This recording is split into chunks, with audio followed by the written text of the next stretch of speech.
Assemblin po muna natin yung bearing dito. Lagay natin yung bearing sa circlip. Bearing spacer circlip. Ito. Tapos sawin natin pasok dito. Kaya, pasok na natin sa buo.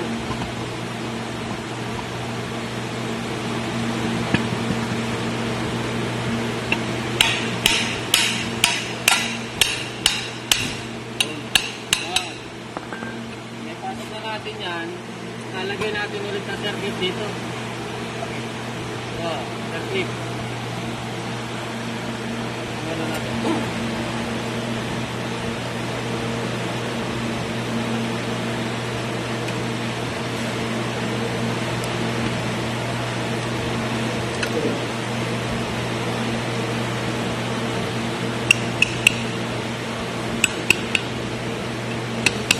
Yan. Alam ko siya.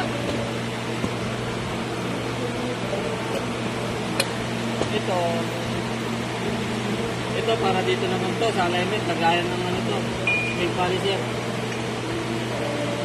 Lagay lang natin dito. Tatapat natin dito sa may ano yung gatla niya. Yan o.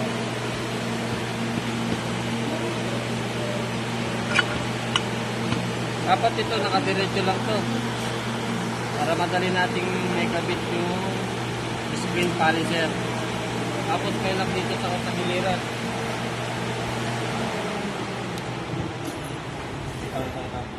Yan. Ito yung lock niya. Lalagay lang natin dito.